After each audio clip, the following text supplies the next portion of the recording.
Welcome back to the Bible and its cultural influence.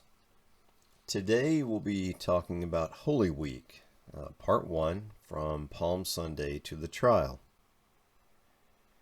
To start with, in the Holy Week, we begin with Palm Sunday.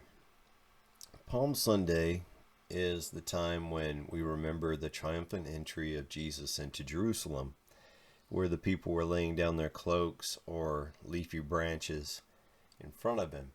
And those palm leaves are kept by liturgical churches and burned into ash and then mixed with oil and holy water and used on Ash Wednesday the next year to begin the liturgical season.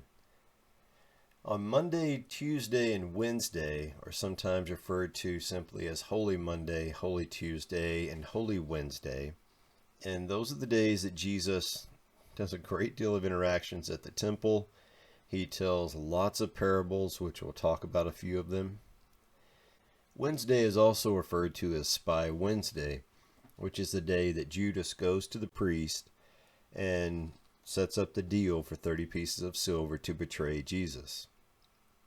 Thursday is either Maundy Thursday, Sheer Thursday, or Shire Thursday. And Sheer or Shire comes from the English meaning clean or bright. And Maundy comes from the Latin meaning a new commandment, where Jesus says, I give you a new commandment. Friday is called Good Friday, and that is, of course, when Jesus goes through his trial and crucifixion. Saturday is usually referred to as Holy Saturday. Occasionally you will hear people call it the Black Saturday or even the Black Sabbath. Then, of course, we have Resurrection Sunday to finish Holy Week, which is also called Easter, and we'll go into more details about that at our next lecture. Remember that Easter is an unusual holiday because it moves on the calendar year to year. The way it's calculated, it is the first Sunday after the first full moon after the spring equinox.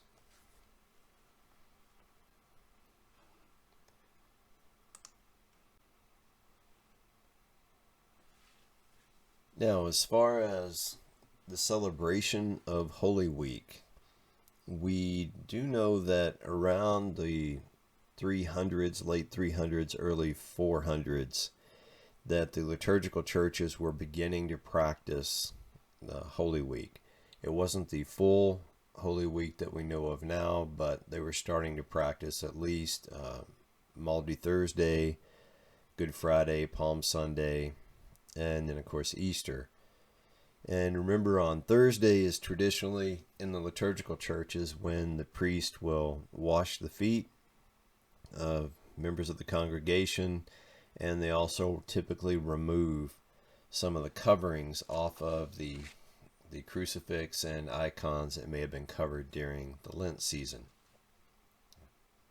Get to Palm Sunday.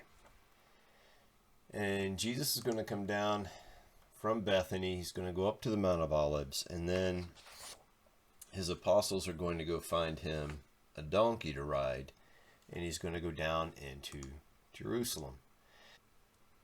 A king would typically ride into a city on a donkey if he was indicating to the people that he was coming to be a fair king, a king of peace, and not a warlord.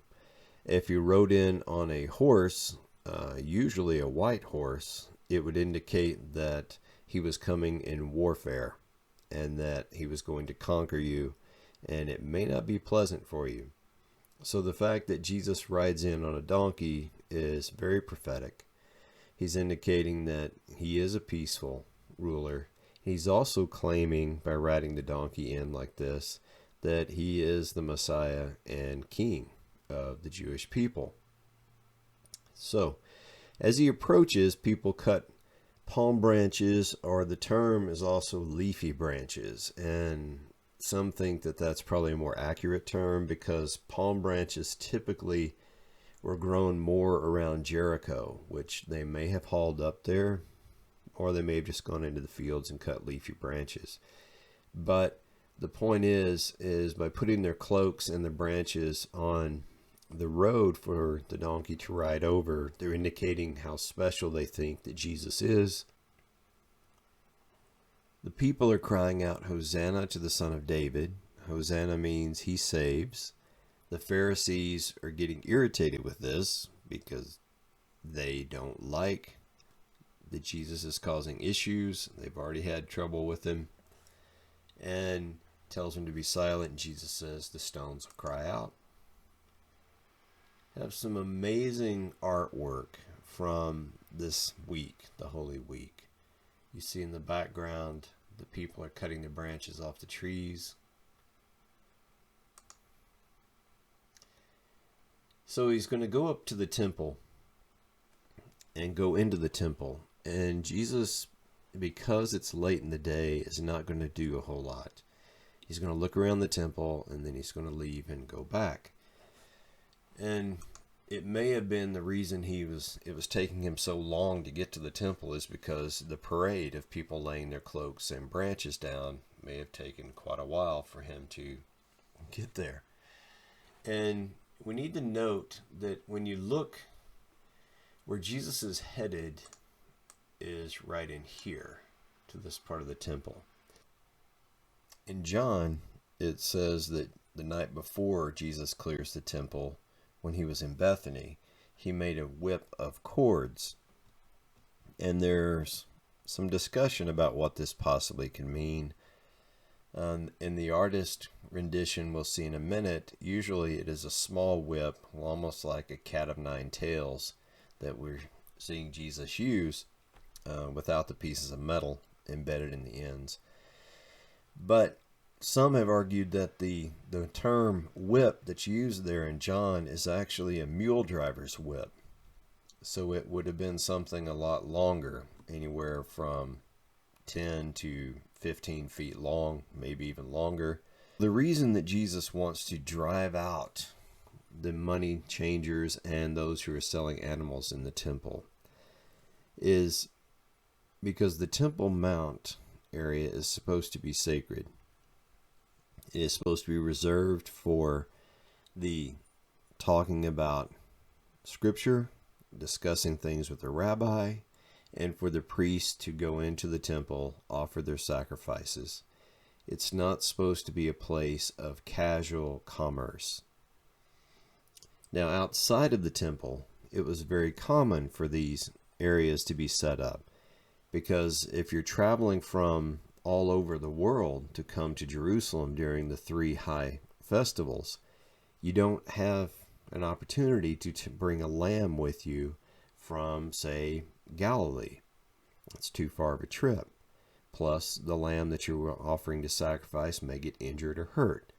So instead, you would just bring some money, and then outside the temple, there would be stalls set up where you could buy a sacrificial animal. Well, these things had moved from outside the temple area to inside the temple area. And the priests were making a cut of the sales, which is why they were allowing this to take place. So Jesus is going to go in there and clean it out. So he overturns the money changers' table, the seat of those who sold animals. He gets on to them, like I said, and reminds them that they're a den of robbers. And notice in this artistic rendition, it's a short whip. This, of course, is one of my favorite memes lately. If anyone ever asks you what would Jesus do, remind them that flipping over tables and chasing people with a whip is within the realm of possibilities. This came out right after the "What Would Jesus Do" bracelets were very popular, and people were talking about being passive and turning the other cheek a lot of times. Now, this is an interesting point to bring up, because some have argued that Jesus never got angry. He did. He cleansed the temple. But there's a difference between anger because of jealousy or rage or something along those lines versus righteous indignation, which is what we're talking about here. This is a righteous anger, a justified anger. This would be like seeing a child get hurt by someone, and it makes you flare up in anger, and you want to protect the child and look after them because they're not supposed to be hurt like that. That is righteous indignation. That is justified anger. And that's what's taking place here. Jesus is trying to cleanse the temple because what's going on is not right. He's trying to make it right. Now Jesus is going to leave the temple and go back to the Mount of Olives for a while. During this day, I didn't talk about it earlier, but as they were walking toward the temple, Jesus is hungry. So he goes over to a fig tree, and there are no figs on it. He curses the fig tree. It's an interesting story because this isn't the season for figs. Tuesday rolls around. They go back and they find that the fig tree that Jesus cursed has withered. And this kind of surprises the disciples, which always stuns me that they're still surprised by some of the things he does after they've been with him for 3 years seeing miracles. But Jesus says if they had faith, they could take a mountain and cast it into the sea. Okay. And he also says that if they have faith, they would receive whatever they asked for in prayer. Okay, and he instructed them to forgive others so they would be forgiven by God.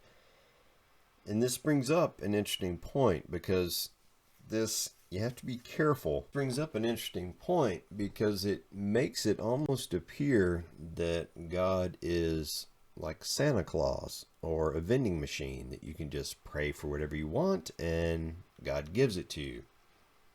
That's not exactly what he's saying here. It's similar to what St. Augustine said once, where he said you may be desiring God's will, but then you do what you want. So he's coming back into Jerusalem on Tuesday, and he's going to tell a series of parables. And some of these we've talked about, and some we haven't. And he's pointing out to the religious leaders. So not only has he driven out the money changers and irritated a lot of the establishment, now he's going to actually lay down parables pointing specifically to their flaws.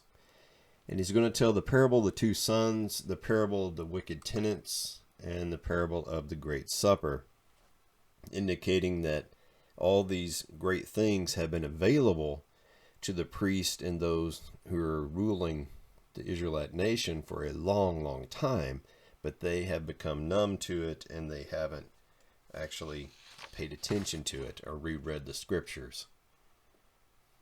Jesus is pointing out what's really important in these parables. The attempts to trap Jesus. Remember, he's stirring things up. And we've talked about these before, the paying taxes, the resurrection, and the greatest commandment. And we talked about how Jesus silenced them all one by one. If you don't remember that from our previous lecture, we talked about the Pharisees and Herodians coming to Jesus and asking about, do we pay the taxes or not? We talked about righteous or pious Sarah and the discussion the Sadducees brought up from the book of Tobit, and then the greatest commandment. So he silences them all one by one. He also tells a couple of other additional parables that I don't have listed here that you can read up. One of them, of course, is the blind leading the blind, which he's referring to the Sadducees and the Pharisees, but specifically the Sadducees leading everybody astray and purposely keeping them blind.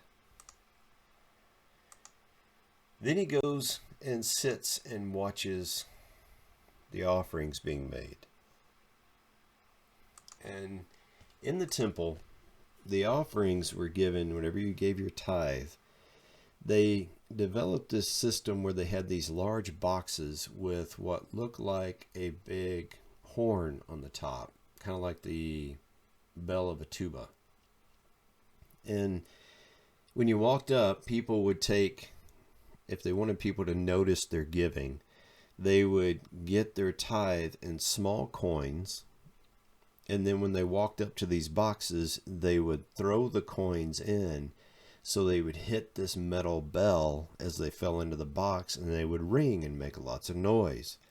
So the more you gave, the more coins you tossed in, the more everybody would turn and look at you and think, oh wow, look how much money he's giving to the temple. But as Jesus is watching this, he sees a poor widow put in 2 small copper coins. And this is all she has. And he points this out, that her offering is so much greater than these people throwing tons of coins in, because this is all she had to live on. She is living completely by faith that God's going to look after her.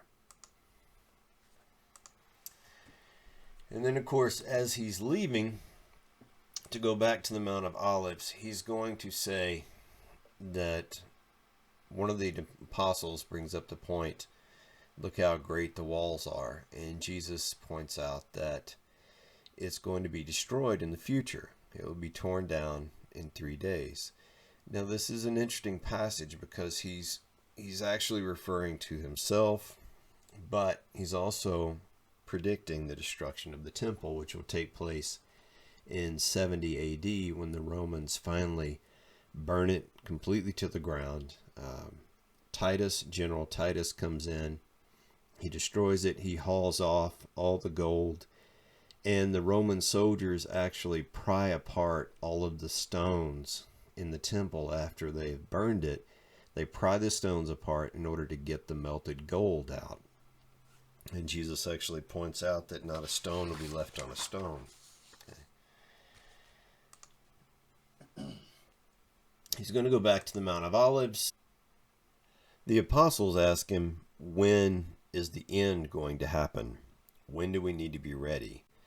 And Jesus tells this series of preparation parables, the parable of the flood, the wicked servants, the 10 virgins, because he's trying to explain to them that you don't need to know when the end is going to happen.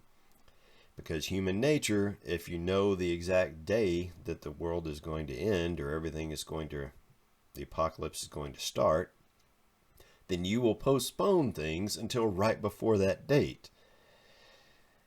And he's trying to tell them, no, that you need to be constantly living every day as if it's your last, because that way you're doing the right thing every single day. You're not postponing it until I'll do the right thing next week, right before the end. So that's the whole point of these parables.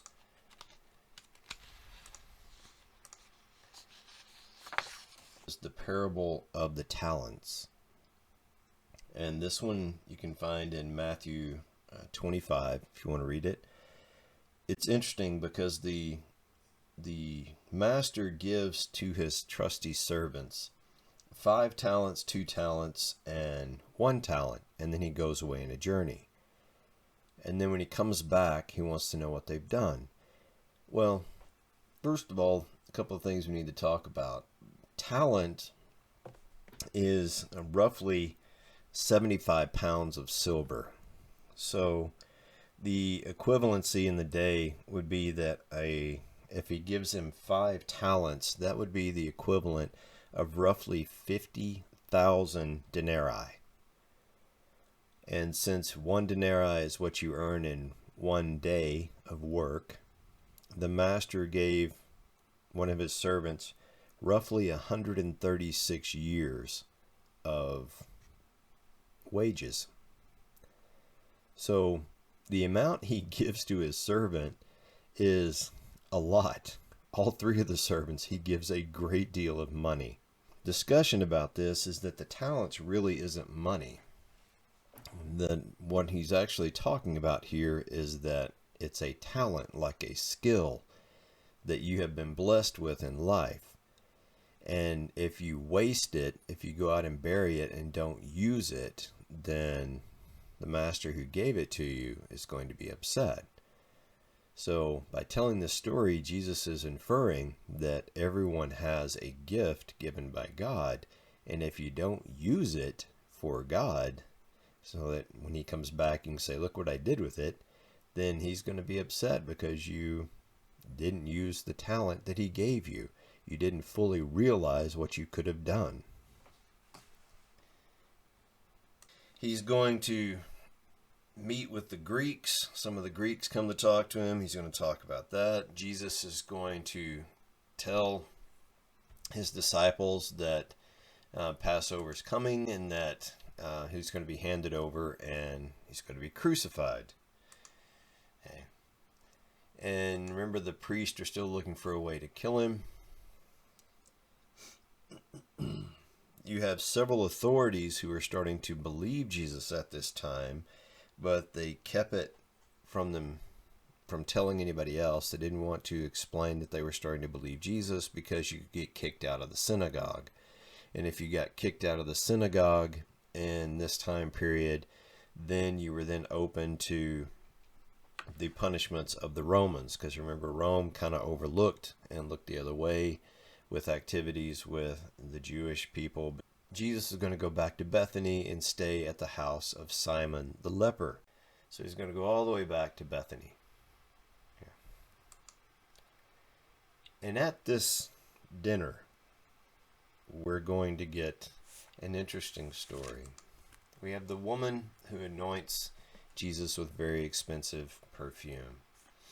She comes in while they're sitting there and says that the entire time that Jesus is talking, she anoints his head and with oil, with nard, and then she continually weeps and cries at his feet and wets his feet with her tears and wipes his feet with her hair.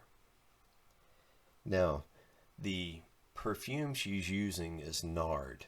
It's mentioned in a couple of different places. And nard is incredibly expensive. At this time in Jesus' life and this time period, the only way you could get nard was by harvesting the nard flower, which only grew in the Himalayas.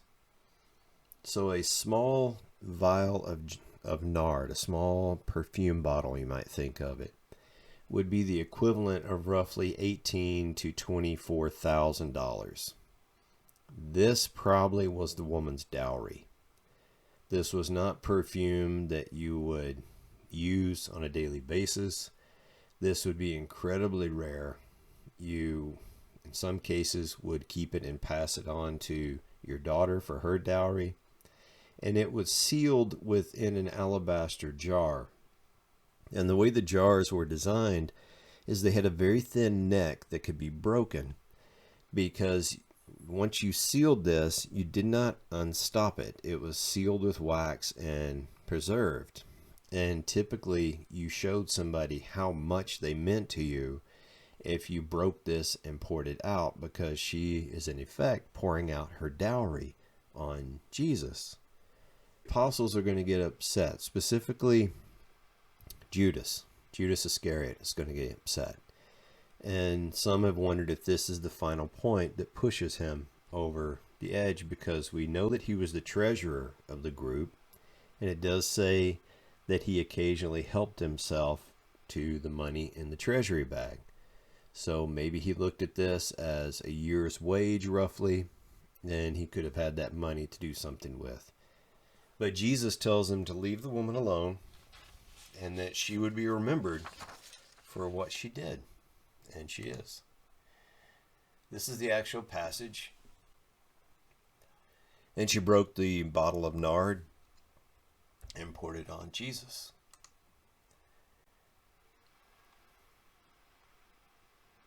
Yeah.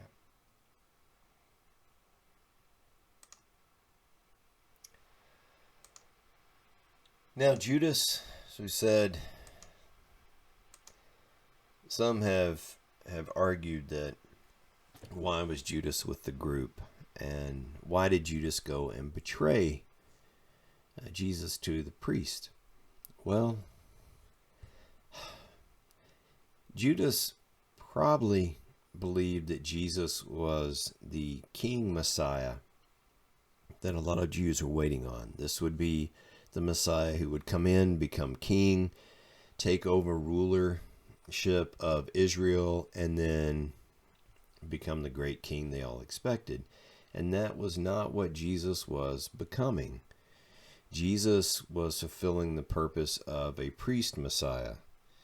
And this may have upset him.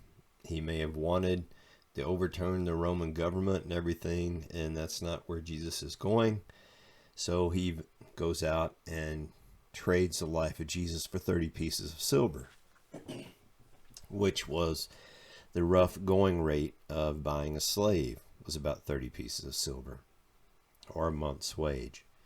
So the whole point of them coming into Jerusalem was to get ready for the Passover meal.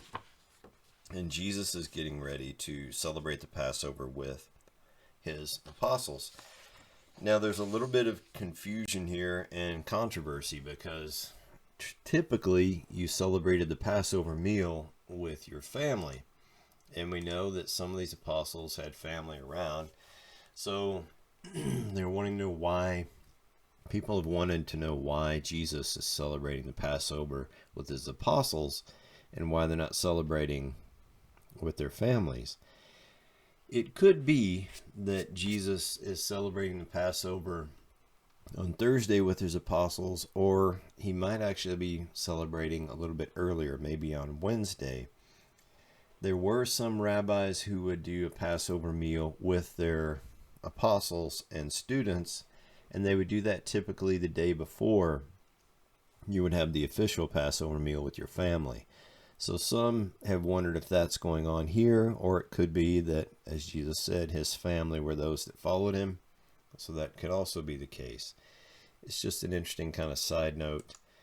So they go to the extra room, which we've talked about what that means in houses, and they're going to celebrate their Passover. Now there is a traditional upper room in Jerusalem. If you go to Jerusalem, they'll point it out to you, and that's okay. Whether or not that's really there, I'm not certain. So Thursday before the Passover meal, says Jesus places a towel around his waist and begins to wash his disciples' feet. And this is where the liturgical churches have the washing of feet time period. Remember that the lowest slave in a household was given this duty. And you knew you were the lowest slave if your master said, hey, wash everybody's feet when they come in from outside because their feet are all dusty and dirty from walking on the roads. But Jesus does this.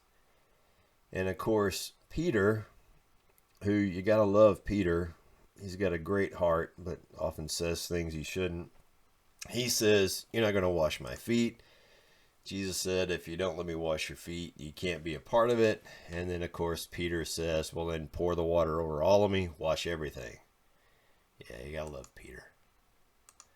By the way, on this painting particularly, let me point out, these things are sandals they're taking off. They're not bugs. I've had people say that before. And yes, we know that a couple of them, like this guy, doesn't have a halo or the glowing disc around his head because that would block everybody in the painting. So, remember, it's just an artist's interpretation.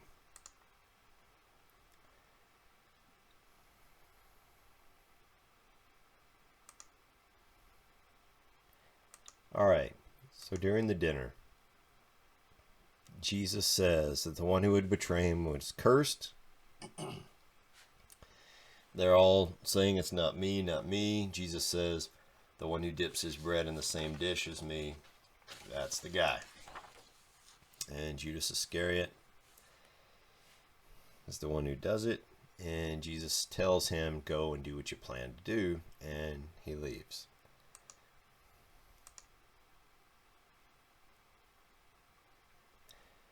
This young man here leaning in Jesus' chest right there, that's John. Most likely the artist's interpretation of John. And the guy right here with a knife, I often wonder if that's supposed to be Simon the Zealot. Could be.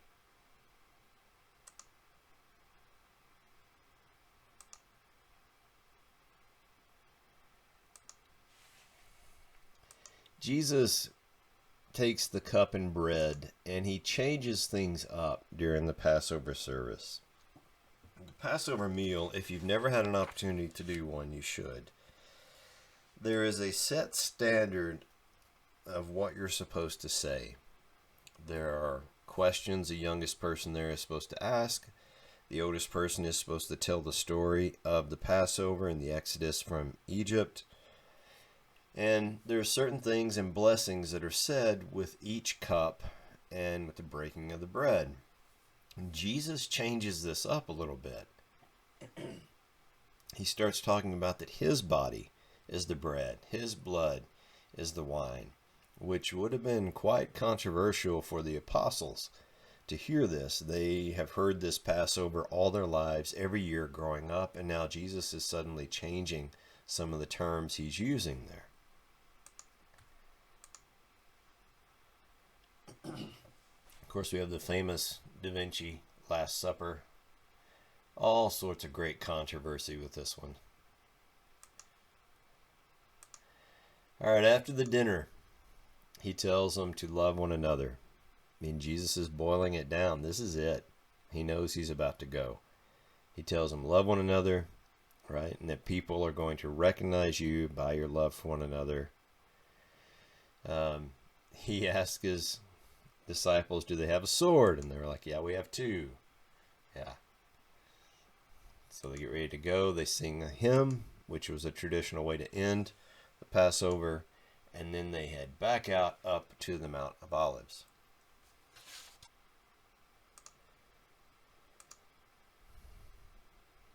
Jesus tells them that the authorities are going to strike the shepherd and the sheep are going to be scattered.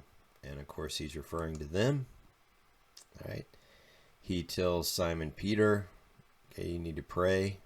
Your faith will not fail. Simon Peter, of course, says, no, I'm not ever going to fail you, Lord. I'm with you to death. And he tells him, you're going to deny me 3 times before the rooster crows. Yeah.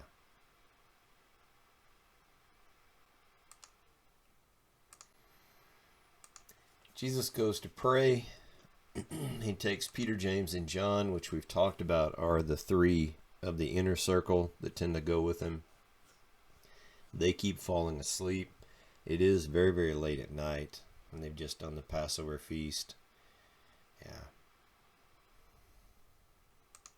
This happens multiple times where Jesus goes and prays and comes back and finds them asleep.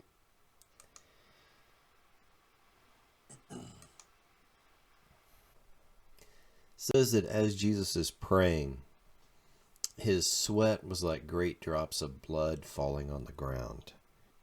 There is a medical condition where you can be under so much stress that the capillaries in your forehead actually burst and blood will flow from your forehead. And some medical doctors have wondered if that's actually what is taking place here.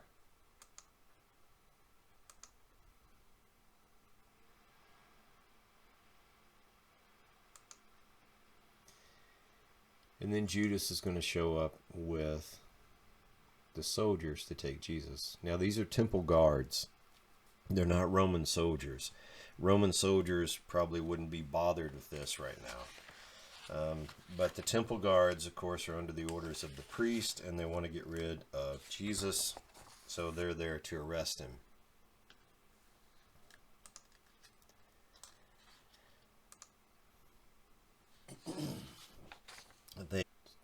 So Judas is going to let the guards know which one it is when he kisses Jesus, which was a common greeting in the day. Because of this, we get some really interesting and beautiful art and music related to what is called the Judas kiss, or the betrayer's kiss. U2, in one of their first songs, Pride, talks about the one man betrayed with a kiss. Let's see there.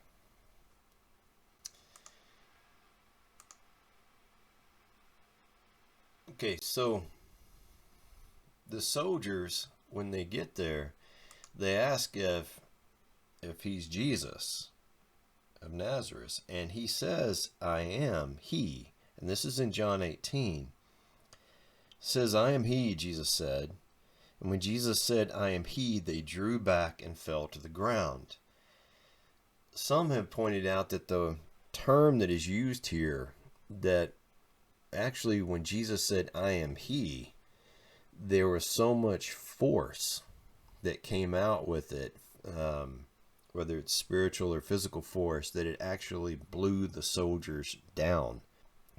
Again, he said, I'm the one. He said, I'm leading a rebellion that you have to come here with swords in the middle of the night to arrest me. He said, you saw me every day in the temple. Okay.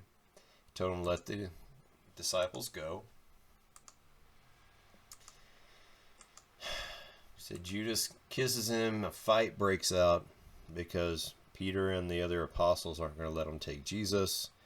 They cut off the ear of the servant of the high priest, and Jesus puts it back on and heals it, tells him to stop fighting. Okay. And he tells his disciples, if I'd wanted, I could have called 12 legions of angels to appear, but I don't need it. And remember, a legion typically is 6,000 soldiers in a Roman legion. Yeah.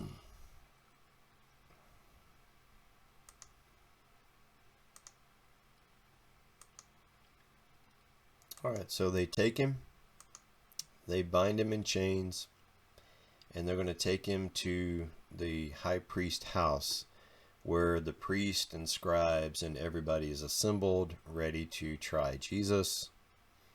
All the apostles leave. It says that a young man who followed Jesus, when they tried to seize him, left his clothes and ran away naked. That's probably John. He's still pretty young. And they're going to take Jesus, and they're going to go down to the house of Caiaphas, the high priest. And this is going to begin early Friday morning, the series of trials, and going back from house of Caiaphas to Herod's palace up to the fortress, where they're going to talk to Pilate, then back and forth, and then eventually the crucifixion, which will be our next lecture. So I will get that done as soon as possible and get that online for y'all.